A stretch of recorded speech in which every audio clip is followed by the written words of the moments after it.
Kamu lagi peluk apa itu, Tot? Ini kaos dari Ada Apa Gerangan yang ada gambar wajahku, Ed. Coba lihat. Tapi kenapa wajahku kamu tutup pembalut? Masa aku harus peluk wajahmu juga, Ed? Emang aku cowok apaan?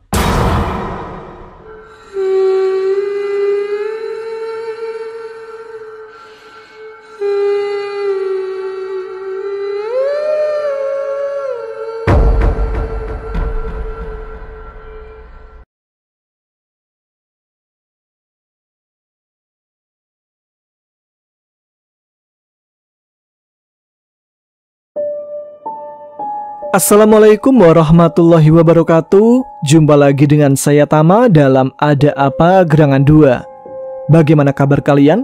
Semoga selalu diberikan kesehatan dan juga rezeki yang cukup. Kita lanjutkan cerita Sentot Man. Tapi sebelum itu, buat Sentot lover yang mau koleksi merchandise kaos Sentot, bisa langsung chat adminnya aja ya. Nomornya saya taruh di deskripsi. Ada kaos dan hoodie, tinggal pilih aja suka yang mana. Nah, itu aja iklannya, kita langsung lanjut ke cerita Sentot Man dan Eddie Man. Teman-teman, ada apa gerangan? Ceritanya mulai dari sini. Setelah suasana sedikit tenang, Sentot, Eddie, Gilang, dan Arya duduk di pinggir lapangan tempat pertarungan tadi berlangsung.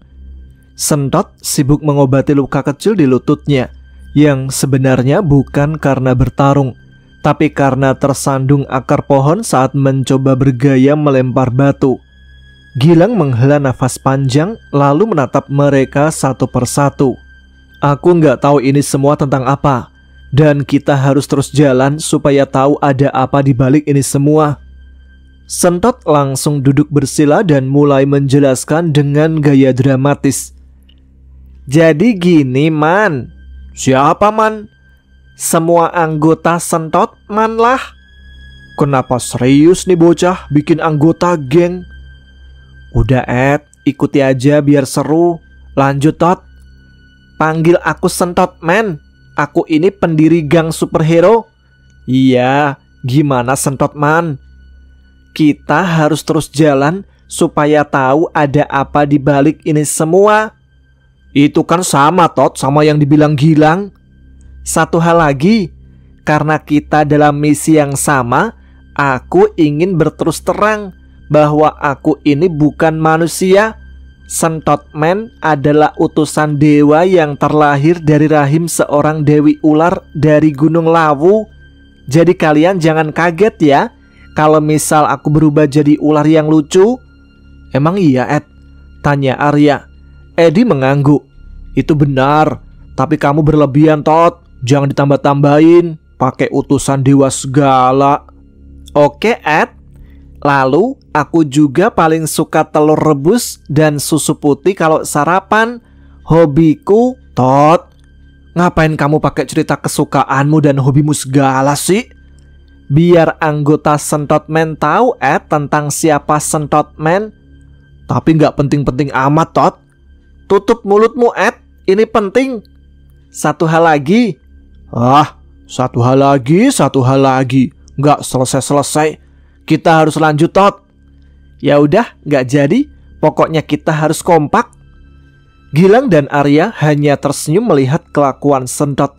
Namun mereka percaya Sentot punya bagiannya sendiri dalam perjalanan kali ini. Gilang diam sejenak. Wajahnya yang semula tenang berubah menjadi serius. Entah kenapa aku nggak ngerasa asing sama kalian. Dan waktu makhluk tadi menyerang, aku merasa tubuhku itu bergerak sendiri. Seperti aku pernah dilatih bertahun-tahun. Padahal aku cuma belajar silat juga belum lama. Mereka semua saling berpandangan. Suasana menjadi sunyi, kecuali suara angin yang berdesir dan burung-burung kecil yang tiba-tiba muncul di antara rerimbunan. Kalau gitu, ujar Arya, bangkit dan menatap ke arah barat. Mungkin inilah waktunya kita lanjutkan perjalanan. Kita temukan semua jawabannya di gunung ini. Harusnya aku yang bilang gitu, biar kelihatan keren. Di tempat lain, kabut tipis menggantung di kaki gunung penanggungan saat Yuda melangkah keluar dari angkot tua yang mengantarkannya hingga ke desa terakhir. Langkahnya mantap, tapi pikirannya mengambang. Bukan karena takut, tapi karena hatinya terasa ganjil sejak malam terakhir ia bermimpi tentang siluet makhluk bersayap besar, bersisik gelap, dan bermata merah menyala. Yuda mendaki bukan karena ingin rekreasi. Sejak kecil ia memang sensitif terhadap hal-hal yang tak kasat mata. Di usia 12 tahun, ia sempat mengalami koma setelah kerasukan selama 3 hari. Setelah sadar, ia berubah. Ia sering melihat makhluk-makhluk yang tak dilihat orang lain. Tapi ia belajar menutup diri. Ia jadi pendiam. Ia tumbuh menjadi pemuda yang tenang, sabar, dan sangat berhati-hati dalam bersikap. Kini, di usia 24 tahun, mimpi-mimpi aneh itu kembali muncul. Selalu di tempat yang sama. Gunung berkabut, suara gemuruh, dan seekor makhluk raksasa yang menunggu di atas jalur yang tak biasa. Pagi itu ia memilih jalur pendakian yang tidak resmi, bukan jalur umum seperti Tamiajeng. Jalur yang ia lewati hanya dikenal oleh segelintir warga lokal dan beberapa pendaki veteran. Jalur itu disebut warga sekitar sebagai Lurung Ireng, jalur hitam, sebuah jalur hutan lebat yang dikenal penuh misteri dan pantangan. Yuda berjalan perlahan, sepi, hanya suara daun dan ranting berjatuhan. Sesekali suara burung liar bersaut-sautan, tapi udara terasa ganjil. Aroma tanah dan kelembapan di sana lebih kuat, seolah dia tidak hanya berjalan di antara pepohonan, tapi juga dipandangi. Sekitar 2 jam mendaki, kabut mendadak turun lebih tebal. Jalurnya menyempit dan pepohonan semakin rapat. Akar-akar besar membentuk lorong alami, seperti terowongan gelap. Ia menghela nafas lalu melangkah masuk. Langkahnya berhenti ketika ia melihat batu besar di tengah jalur, ditumbuhi lumut dan semacam bunga merah darah yang aneh. Saat ia mencoba menyentuhnya, udara di sekeliling mendadak menggigil. Dari balik pepohonan terdengar suara berat, seperti hembusan nafas makhluk besar. Lalu tanah bergetar, pohon-pohon berderak, daun gugur secara acak. Dari balik kabut muncullah siluet raksasa, seekor naga hitam, bersisik kasar, bersayap namun tidak membubung. Ia seperti menunggu seseorang atau menjaga sesuatu. Yuda mundur 1 langkah, namun kakinya membeku. Naga itu menatapnya dengan mata merah, tapi anehnya tak menyerang. Naga itu hanya menilai, menghirup udara di sekitarnya, seolah mencari sesuatu dari dalam diri Yuda. Suara berat terdengar di dalam kepala Yuda tanpa bibir naga itu bergerak. Bukan kau yang kuinginkan, tapi kau pembuka jalan. Yuda terguncang, tangannya gemetar.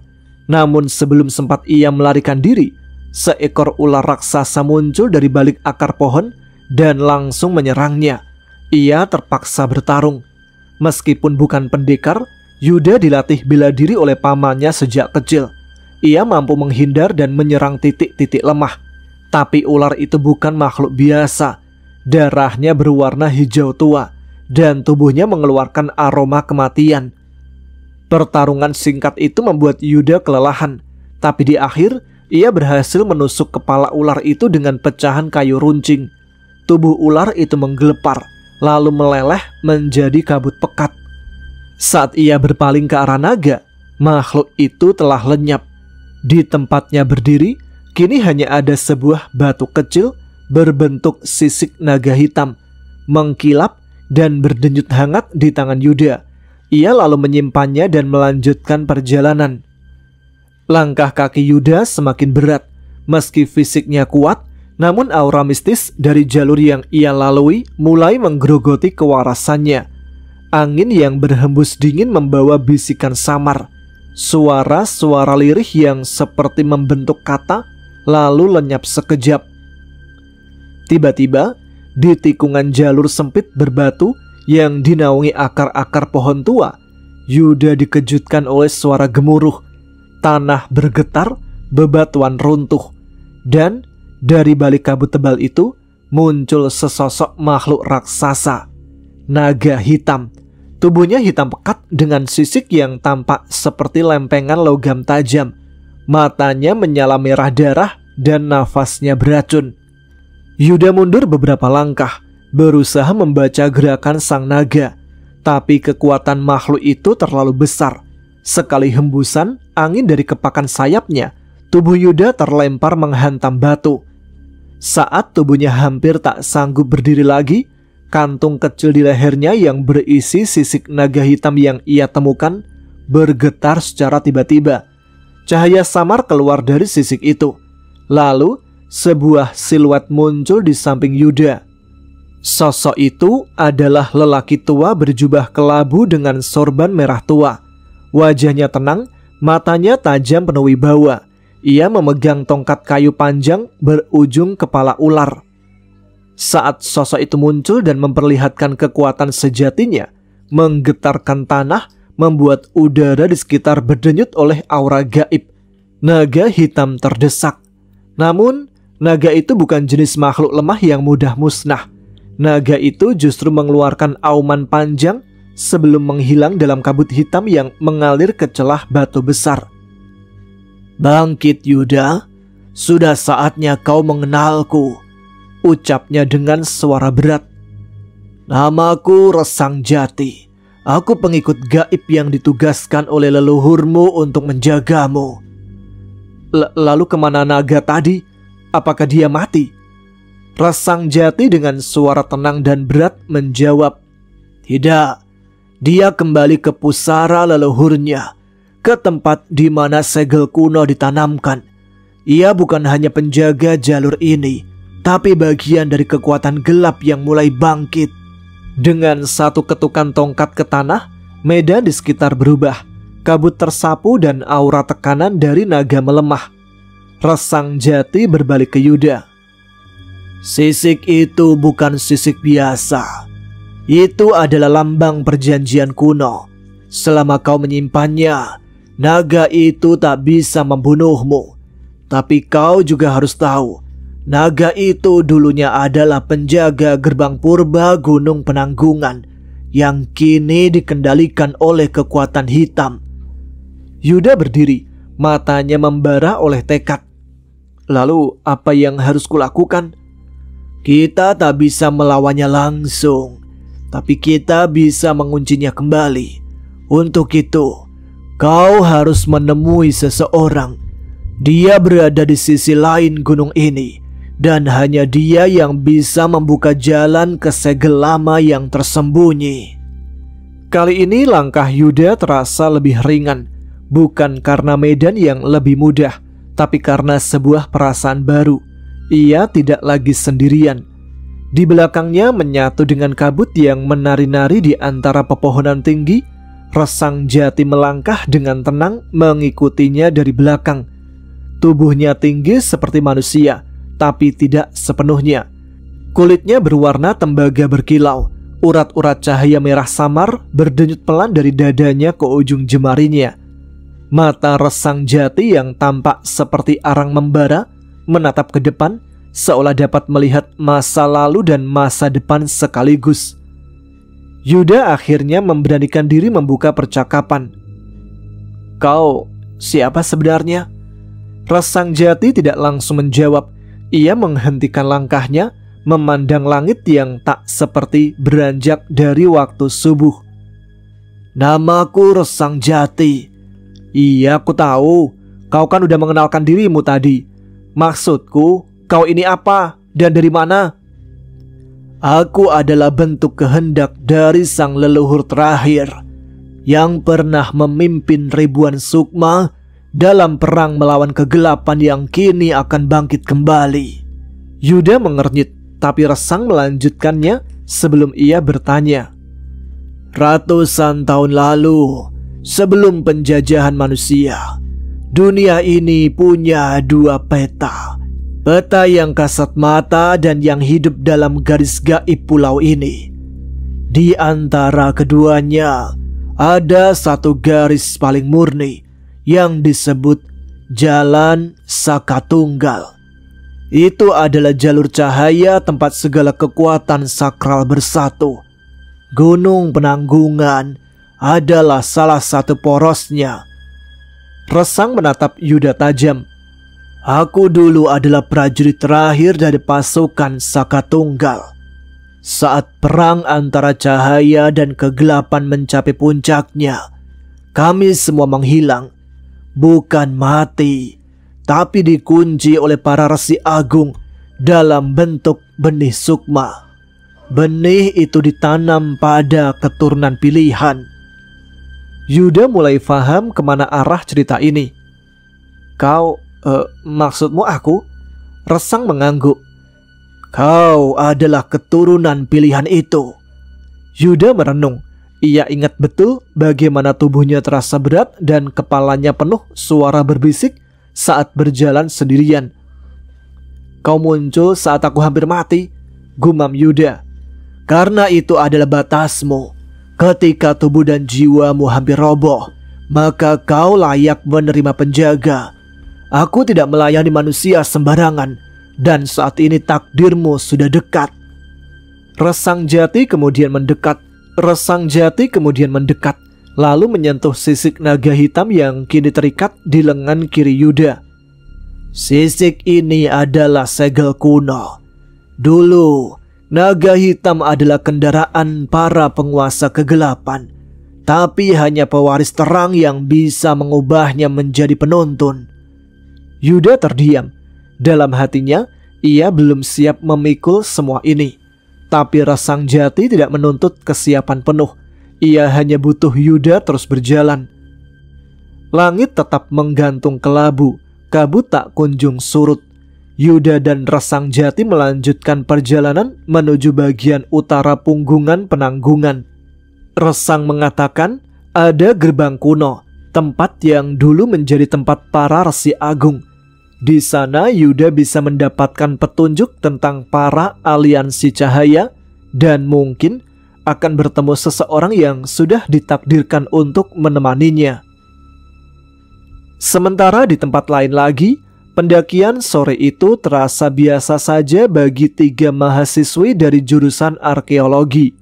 Sekar, Putri, dan Ayu memang sudah merencanakan perjalanan ini dari beberapa minggu lalu.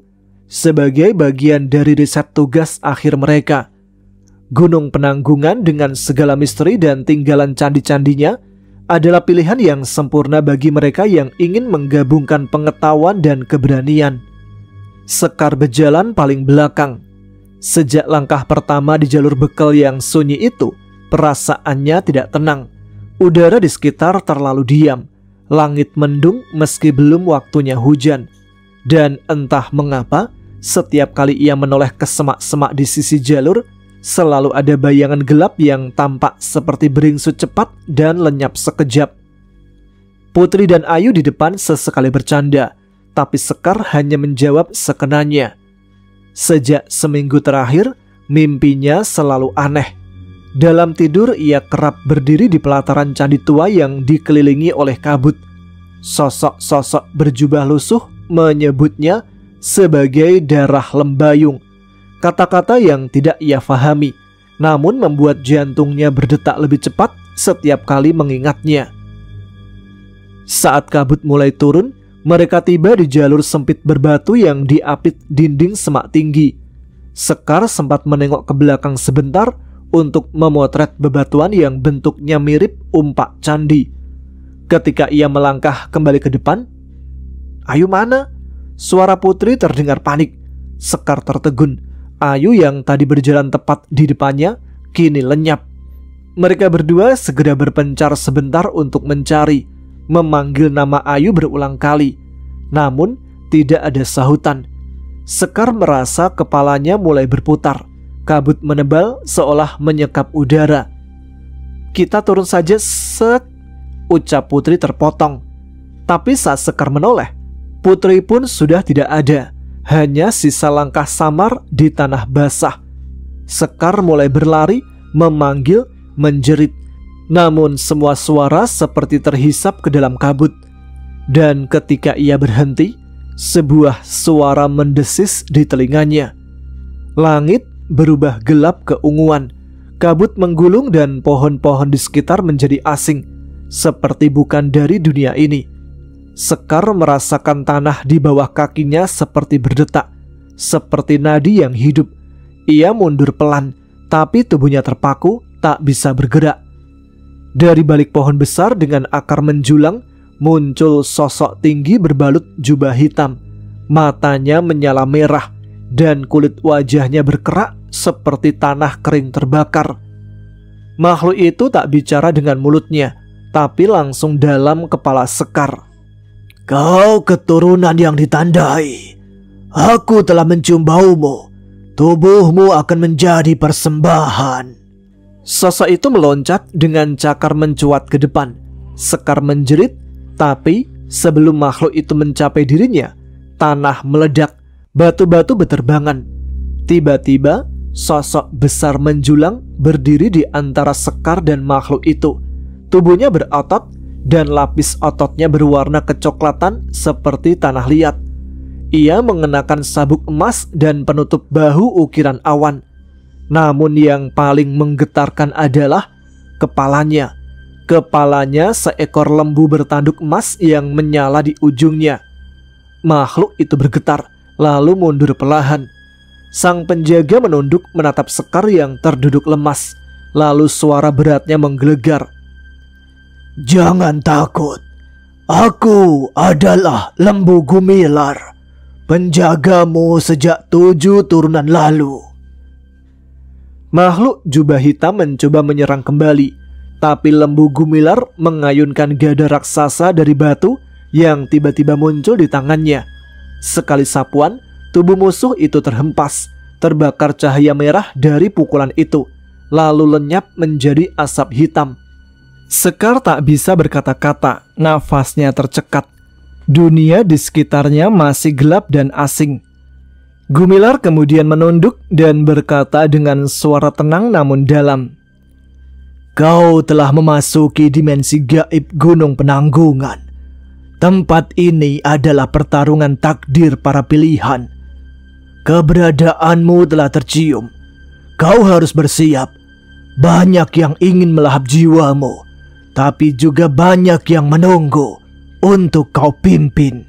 Sekar hanya bisa terduduk lemah di tanah yang tidak lagi terasa seperti tanah biasa. Hawa di sekelilingnya tebal, berat dan penuh bisikan gaib yang berputar-putar di kepalanya. Sementara di hadapannya, 2 makhluk raksasa tengah saling mengukur kekuatan.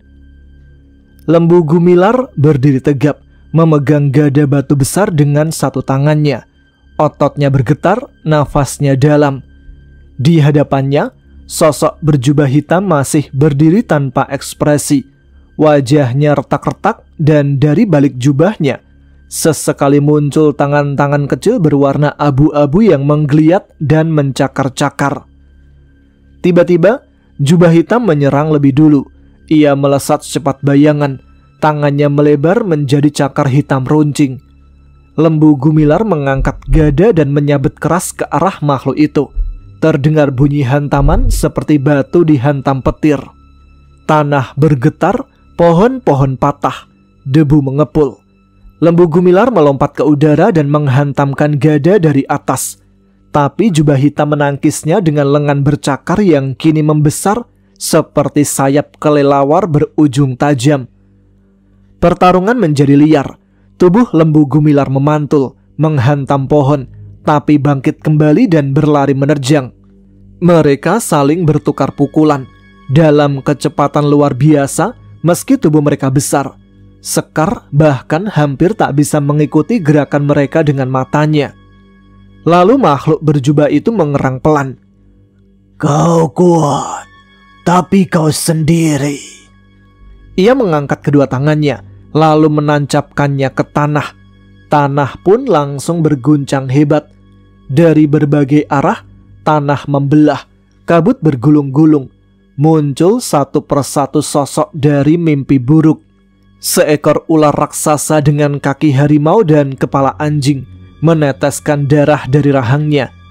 Burung bermata banyak, tubuhnya sebesar kerbau dan bersuara seperti bayi menangis. Lalu sosok seperti manusia tanpa wajah dengan tentakel keluar dari punggungnya, dan satu makhluk yang membuat Sekar ingin muntah. Sesosok bayi raksasa berkulit berlendir hijau, namun memiliki wajah tua penuh luka dan belatung merayap di matanya. Lembu Gumilar langsung memasang kuda-kuda. Ia tahu ini bukan lagi pertarungan 1 lawan 1. Jadi, kau bawa semua anak buahmu ya?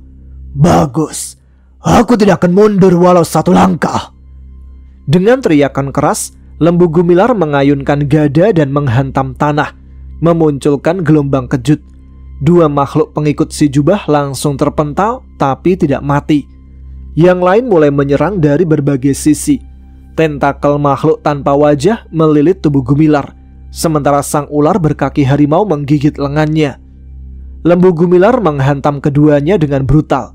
Darah hitam muncrat kemana-mana. Tapi belum selesai satu, 2 makhluk lainnya sudah menubruk dari belakang. Lembu Gumilar bertahan. Ia bertarung seperti dewa perang. Gadanya berputar, menebas udara dan makhluk gaib yang berani mendekat. Tapi untuk setiap makhluk yang berhasil ia hancurkan, 2 makhluk lain muncul dari retakan tanah dan kabut. Sekar menjerit saat melihat Lembu Gumilar ditancap dari belakang oleh tanduk tajam makhluk seperti banteng api. Tubuh Lembu Gumilar jatuh berlutut, nafasnya berat. Makhluk berjubah hitam mendekat perlahan. Kau terlalu lama tertidur, Gumilar. Penjaga sepertimu tidak lagi berkuasa. Dunia ini telah berubah. Lembu Gumilar bangkit setengah badan. Satu lutut menyentuh tanah. Aku belum kalah. Matanya menyala merah, dan tanah di sekitarnya mulai bergetar pelan, seperti ada sesuatu yang akan ia bangkitkan dari dalam dirinya. Tapi Sekar tahu, Lembu Gumilar mulai kewalahan. Pertahanan satu makhluk tidak akan cukup menahan kawanan iblis yang dipanggil dari lubuk tergelap dunia gaib. Lalu Sekar merasakan sesuatu. Dadanya panas, tangannya bergetar. Cahaya lembayung mulai keluar dari bawah kulitnya. Lembu Gumilar menoleh kepadanya. Darah leluhurmu mulai bangkit. Suasana di hutan itu menjadi bagaikan neraka terbuka. Langit gelap bukan karena malam, tapi karena awan pekat gaib yang menggantung rendah, dipenuhi bisikan dan suara tertawa makhluk dunia lain. Sementara tanah tempat pertarungan berlangsung telah rusak parah. Pohon-pohon patah, tanah berlubang, dan hawa kematian menggantung di udara. Sekar bergetar hebat. Tubuhnya bukan lagi tubuh biasa. Dari pori-porinya keluarlah cahaya lembayung keperakan. Tangannya bercahaya, matanya berubah menjadi putih bersih. Suaranya bergetar lebih dalam dari biasanya. Ia tidak tahu dari mana kekuatan itu muncul. Hanya saja tubuhnya bergerak sendiri. Kedua tangannya mengarah ke tanah. Lalu sebuah gelombang energi menyapu seluruh arena. Cahaya seperti akar-akar bercahaya menjalar dari kaki Sekar, menyentuh makhluk-makhluk mengerikan itu. Mereka langsung menjerit. Ular berkaki harimau mencair. Bayi raksasa yang menjijikkan mendesis dan kabur ke celah dimensi. Tentakel-tentakel melorot dan membusuk. Namun sosok berjubah hitam tidak bergeming. Ia hanya menatap Sekar dalam diam, lalu tersenyum pelan. Jadi, ini dia. Darah penjaga masa depan. Tapi belum matang. Belum siap. Dengan satu gerakan tangannya, makhluk-makhluk yang tersisa menyerbu Sekar. Ia mencoba melawan, namun kekuatannya mulai melemah. Nafasnya tersengal, tubuhnya gemetar. Cahaya di tubuhnya meredup. Lembu Gumilar yang tubuhnya penuh luka dan darah menyeret dirinya untuk berdiri, mencoba melindungi Sekar. Tepat saat serangan terakhir hampir menyentuh Sekar, Angin besar berputar, melingkar seperti badai. Dan dari balik kabut putih yang turun perlahan, terdengar suara renyah. Aduh, rame banget sih di sini. Kirain cuma 1-2 tuyul. Sentot dengan rambut acak-acakan dan tas kecil tergantung di punggungnya muncul dari balik kabut bersama 3 sosok lain. Sentot menatap para makhluk gaib itu, lalu menunjuk mereka dengan santai. Kalian pergi sana sebelum anak buahku ini turun beruk, kata Sentot sambil menunjuk ke arah Edi, Gilang, dan Arya. Lah, kenapa jadi turun beruk? Sosok berjubah hitam memicingkan mata. Kau siapa? Edi maju ke samping Sentot. Dia bukan bocah biasa. Dia anak dari Dewi Gunung Lawu. Dan dia marah sekarang. Sentot mengangkat tangannya. Cukup, Ed. Ayo, Mas Gilang dan Mas Arya saja. Aku cukup sampai di sini. Lembu Gumilar sempat menatap ke arah Gilang dan Arya dengan mata yang lega. Akhirnya datang juga. Suasana mencekam. Angin berhenti. Suara burung tak terdengar. Hanya ada nafas berat dan desir aura yang saling bertabrakan di udara. Gilang melangkah ke depan. Tangannya menggenggam tombak pusaka. Gagangnya dari kayu Ki Genter Alas. Ujungnya berkilau seperti bara yang menyala, tapi dengan bias cahaya putih kemerahan. Saat tombak itu menyentuh tanah, rerumputan mengering dan tanah berderak. Aku tidak tahu siapa kau makhluk berjubah, tapi menyerang wanita tak berdaya bukan perbuatan kesatria. Sama Rekso, si jubah hitam tidak membalas, hanya melayang turun. Gerakannya seperti asap, lalu menghunus telunjuknya. Dan dari balik kabut, 3 makhluk bayangan menyerbu Gilang. Pertarungan pun dimulai. Gilang berlari dengan tubuh yang menyala. Tombak pusakanya berputar seperti kipas cahaya, memukul 1 makhluk bayangan hingga hancur menjadi abu. Tapi 2 lainnya membentuk senjata. 1 seperti cambuk hitam, 1 lagi seperti kapak dari tulang. Cambuk menghantam tanah. Tanah terbelah, Gilang melompat. Tombaknya menghujam dada makhluk bercambuk itu, lalu menariknya ke udara dan menghantamkannya ke tanah. Tapi saat itulah kapak tulang menghantam punggung Gilang. Ia terhempas, darah menetes dari pelipisnya. Ia lalu bangkit perlahan. Sama Rekso melayang mendekat. Tangannya seperti hendak menusuk ke jantung Gilang dari jauh. Namun tiba-tiba Arya berteriak dan melompat dari sisi kanan. Ia menendang udara dan tubuhnya seolah ringan seperti daun. Kedua tangannya membentuk jurus dasar silat. Tendangannya membelokkan serangan Sama Rekso. Dan untuk pertama kalinya, sosok berjubah hitam itu mundur 1 langkah. Arya menunduk lalu membuka jurus. Kakinya menginjak tanah 3 kali. Tangannya membentuk kuda-kuda. Nafasnya dalam.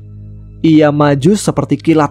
Tangannya menghantam udara dan pukulannya membentuk gelombang energi yang meluncur ke arah Sama Rekso.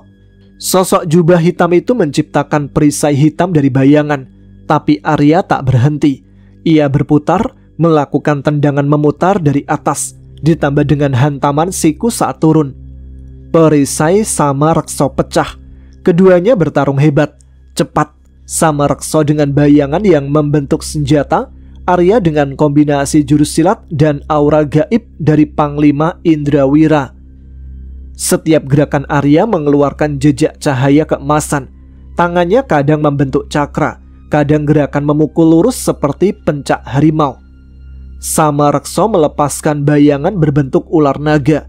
Arya meloncat mundur, menghindar, lalu menancapkan 2 jari ke tanah dan meluncurkan jurus tusukan paku langit. Dari telapak tangannya keluar pancaran cahaya tajam seperti paku raksasa yang menembus ular bayangan tersebut. Namun, Sama Rekso tangannya bergerak cepat membentuk formasi aneh, membuka dimensi gelap di balik tubuh Arya. Kau kuat, tapi tidak berpengalaman. Lawan sejati tidak hanya kuat, tapi dengan tipu muslihat. Dari balik celah dimensi itu, muncul tangan-tangan kecil hitam pekat menarik Arya ke belakang. Namun Belum sempat tangan-tangan itu menarik habis tubuh Arya, Gilang bangkit. Dengan darah di dahinya, ia berteriak, tombaknya menyala terang. "Aku tidak akan membiarkan satupun temanku jatuh." Tombak itu dilempar, melintasi udara, menembus bayangan, menghantam tubuh Samareksa tepat di bahunya, dan menancap di pohon raksasa di belakangnya. Tubuh Samareksa terpental. Arya terjatuh, berhasil lolos dari tangan-tangan bayangan. Tapi pertempuran belum selesai. Samareksa berdiri, bahunya bolong, tapi ia tertawa. Sentot yang sejak tadi hanya menonton dari bawah pohon, mengunyah permen jahe dari saku jaketnya. Ia kini berdiri. Ia mengelap mulutnya pelan. "Kayaknya sekarang giliran Sentot Men turun harga." Edi menoleh cepat. "Kamu jual apa emangnya?" "Aku jual, dia beli." "Kebalik, Tot." Tubuhnya kecil, kaos putihnya sedikit kotor oleh debu dan cipratan darah pertempuran. Tapi ekspresi wajahnya masih seperti biasa, nyengir polos, cengar-cengir tanpa beban. Ia memungut sebuah ranting kecil dari tanah, lalu berjalan pelan, menyodok-nyodokkan ranting itu ke tanah sambil bergumam. Kakak jubah hitam. Ketuaan disebut kakak, mending disebut kakak buyut." Samareksa mendengus. Tangannya membentuk bayangan tajam yang siap memotong tubuh Sentot. Tapi justru, "Alah, beraninya sama anak kecil. Kan kamu yang nantangin, Tot." Seketika, sebuah dentuman terjadi di dalam tubuh Sentot, tapi bukan dari luar, melainkan di dimensi batin terdalamnya.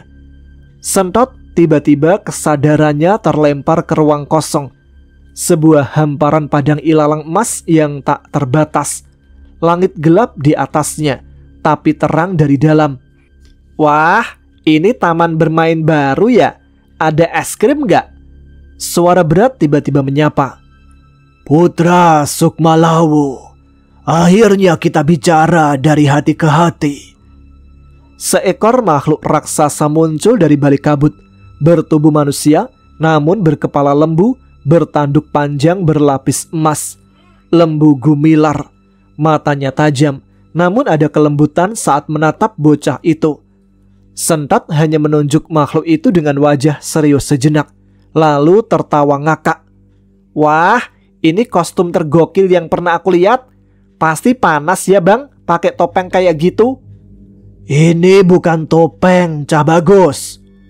Lembu gumilar tak tertawa, tapi ia duduk bersila, lalu membuka telapak tangannya. Di dalamnya muncul sebuah lingkaran cahaya berbentuk segitiga, pusat kekuatan yang tersegel di tubuh Sentot. "Kau tidak tahu seberapa besar kekuatanmu. Kau adalah pewaris kekuatan biungmu." Sentot garuk-garuk kepala. "Kalau aku ini pewaris kekuatan, kenapa dari tadi aku cuma disuruh jaga tas terus?" "Karena waktumu belum tiba. Tapi sekarang kau dibutuhkan." Cahaya segel pecah. Lingkaran pusaka itu menyatu ke dalam dada Sentot. Seketika tubuhnya bergetar. Sentot memegangi dadanya. "Wah, ini kayak pas makan cabai rawit digigit 2 kali. Panasnya mantap." Tubuh Sentot mendadak berhenti bergerak. Semua mata memandang, baik kawan maupun lawan. Samareksa sempat menahan serangan, bahkan energi kegelapan di tangannya meredup. "Apa itu?" gumamnya. Udara di sekitar Sentot bergoyang, angin berputar, cahaya merah kebiruan muncul seperti selubung api, menyelimuti tubuh mungil itu, tapi wajahnya tetap ceria. Edi melihat ke arah Sentot dan melangkah mundur. "Tot, kamu gak apa-apa, Tot?" gumam Edi. Sekar yang terbaring pun terkejut. Dari kaki Sentot muncul akar-akar cahaya yang merambat di tanah, membentuk pola segitiga raksasa, simbol kuno dari kerajaan gaib Gunung Lawu. Tiba-tiba, bayangan-bayangan yang dikendalikan Samareksa mulai memudar. Gilang yang masih terengah menyipitkan mata. Apa dia mematahkan kendali si jubah hitam hanya dengan auranya? Sentot membuka mata. Warna matanya berubah menjadi hijau zamrud. suaranya sedikit berbeda, seperti dua suara dalam satu tubuh. "Aku lapar, aku mau makan telur dulu." Edi yang mendengarnya segera mengencangkan celananya. Begitu juga Gilang dan Arya menutup bagian bawahnya. Kekuatan yang tertidur dibangkitkan oleh Lembu Gumilar. Dan saat ini dalam tubuh Sentot ada dua kesadaran, Lembu Gumilar dan Sentot sendiri. "Bang Lembu, apa aku bisa memakai kekuatan datang bulanku sekarang?" Kekuatan apa katamu? "Datang bulan." Kenapa harus menunggu bulan datang? Sekarang saja. "Karena itu kekuatan sejati Sentot, men." Sentot siapa? "Akulah Sentot, men, bersama Lembu, men." Udah keren-keren. Masih aja nggak beres nih bocah. Baiklah teman-teman, sampai di sini dulu episode Sentot dan Edi kali ini. Kita akan lanjutkan ceritanya pada episode selanjutnya. Melanjutkan pertarungan yang sangat sengit antara Sentot Man yang sudah bersatu dengan Lembu Man. Lembu siapa tadi? Lembu Gumilar yang menghasilkan kekuatan dahsyat untuk melawan sosok jubah hitam yang disebut dengan Samareksa. Terima kasih untuk teman-teman yang sudah menyimak episode kali ini.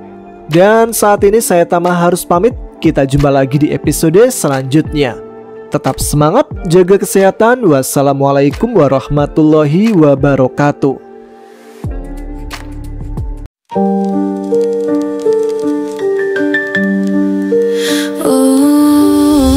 Aku tahu kau merinduku, aku tahu kau menangisiku, aku tahu kau tak relakanku. Aku sama namun hanya membisu. Dari atas sini ku masih bisa memandangmu, meski dengan air mata darah penuhi gaunku. Gaun putih ini perlahan memerah seiring ku tak tentu arah. Gaun putih ini perlahan lusuh seiring kau dan aku jauh. Di jalan ini, di antara ilalang tinggi, kau pernah membawa diri ini. Di jalan ini pula tubuhku mereba berdarah mati dan mereka lari.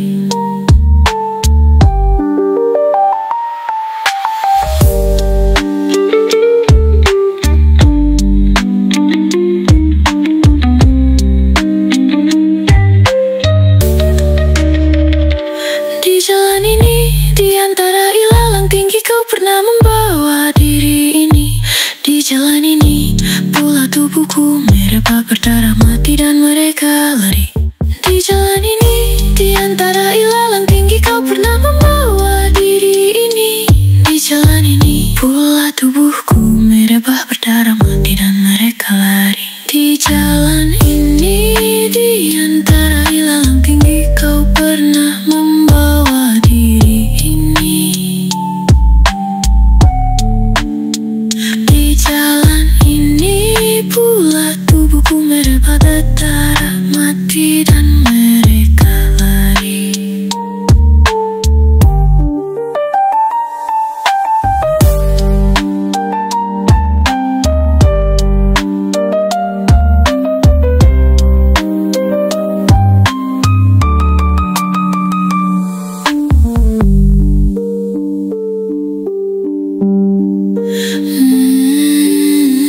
Di jalan ini, di antara ilalang tinggi, kau pernah membawa diri ini.